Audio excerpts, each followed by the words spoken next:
Okay, this video is intended to help diagnose my lathe spindle here. This is going to go on YouTube, and I'm going to, hopefully people can help me with this. So I'll just start off by listing some information as to what this is. Here's the label from the thing. This is a Harbor Freight 3-in-1.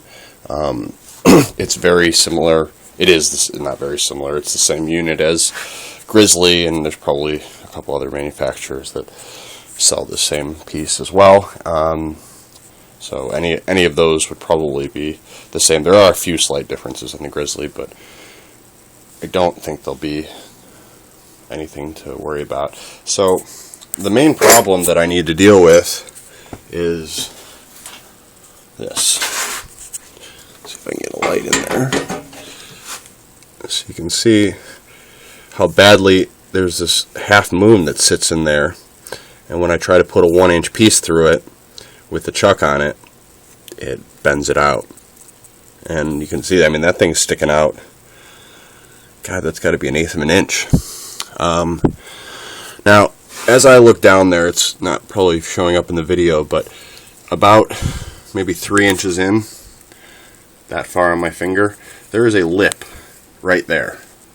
And there's a distinct transition from a very precisely machined piece, this, that has the taper and everything on it, to a very, very rough remainder of that bore. Like, I don't know how you cut it that rough. That's well before where that half moon comes in. That's probably another 2 or 3 inches back.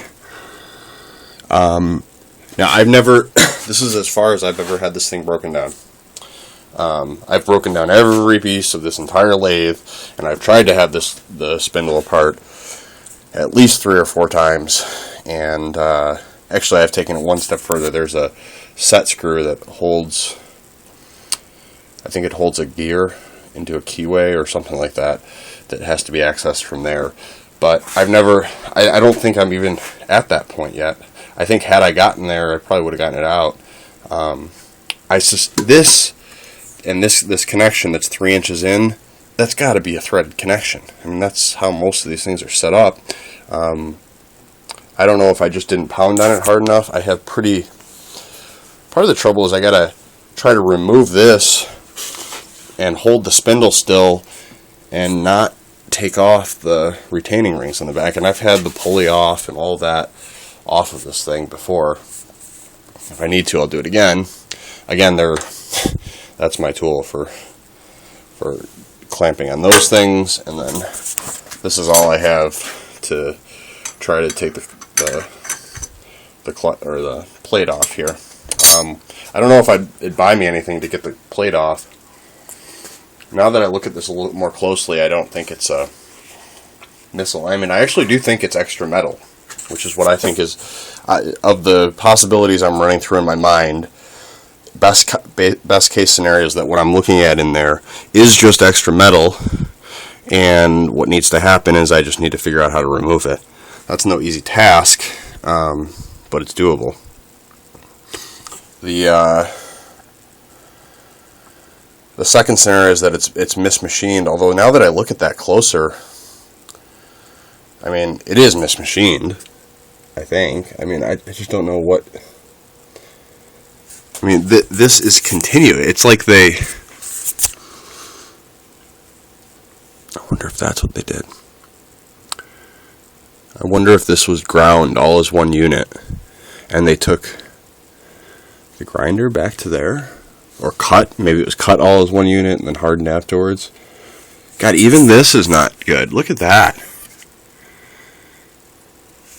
This is supposed to be a tapered fit, and look at the fucking bottom of that thing.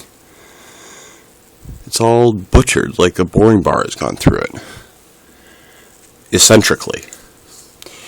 Okay, so I guess my questions are, I want to get this faceplate off, just because I need to know how to do that. Should I just pound on it more?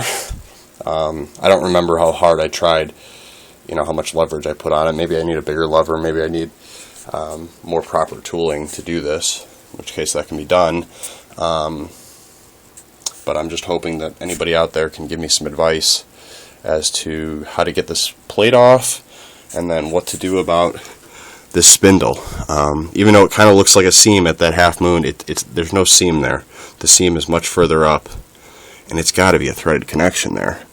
I feel like once I get this off, I could look at that, but I could at very least, I could get this off.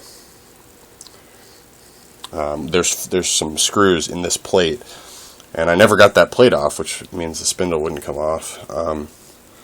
I think once I do get that off, that'll happen. Although have I gotten that off?